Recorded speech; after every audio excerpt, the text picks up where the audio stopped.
Baik, bismillahirrahmanirrahim. Assalamualaikum warahmatullahi wabarakatuh. Perkenalkan, saya Umi Sofiatun dengan NIM B1B1230053, kelas A, jurusan Manajemen, Fakultas Ekonomi dan Bisnis. Di sini saya akan mempresentasikan mata kuliah tentang teori organisasi, di mana materi yang akan saya sampaikan yaitu mengenai berbagai perspektif dan pemikiran tentang fenomena organisasi. Yang pertama yaitu ada pendekatan klasik. Nah, menurut teori manajemen ilmiah oleh Frederick Taylor, Taylor mengusulkan bahwa manajer harus menggunakan metode ilmiah untuk meningkatkan produktivitas pekerja. Pendekatannya mencakup pengukuran waktu dan gerakan untuk mengidentifikasi cara terbaik melakukan tugas. Yang kedua ada prinsip-prinsip administrasi oleh Henry Fayol. Nah, Fayol mengidentifikasi 5 fungsi manajemen, yaitu perencanaan, pengorganisasian, pengarahan, koordinasi, dan pengendalian, serta 14 prinsip manajemen yang dapat digunakan untuk meningkatkan efisien organisasi. Yang kedua ada pendekatan humanistik. Nah, pertama teori hubungan manusia oleh Elton Mayo.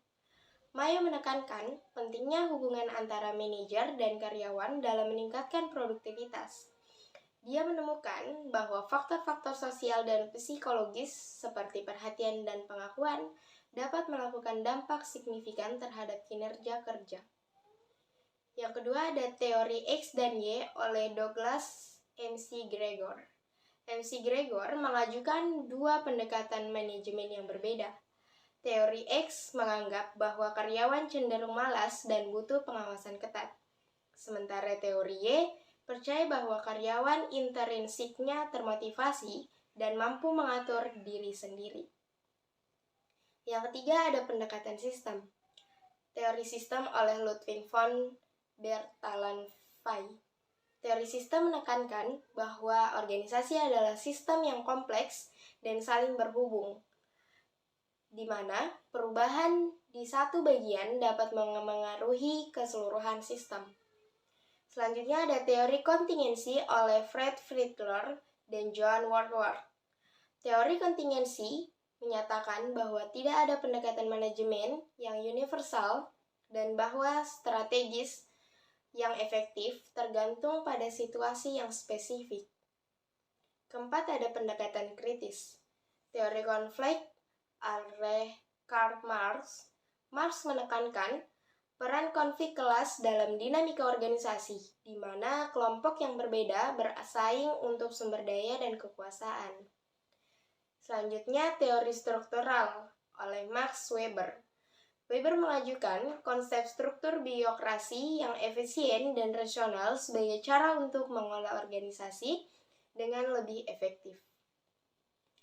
5. Ada pendekatan budaya. Teori budaya oleh Edgar Senge. Senge menekankan pentingnya budaya organisasi dalam membentuk perilaku dan nilai-nilai yang diadopsi oleh anggota organisasi. Teori selanjutnya ada teori kekuatan oleh John Kotter.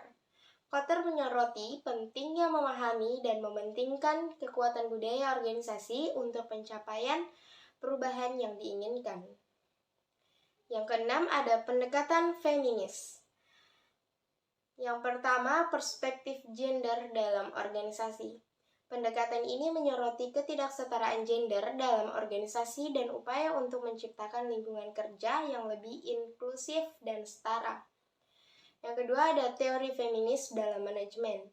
Teori ini meneliti bagaimana gender memengaruhi perilaku organisasi, struktur kekuasaan, dan pengambilan keputusan di tempat kerja. Baik, itu saja presentasi dari saya. Saya akhiri, wassalamualaikum warahmatullahi wabarakatuh.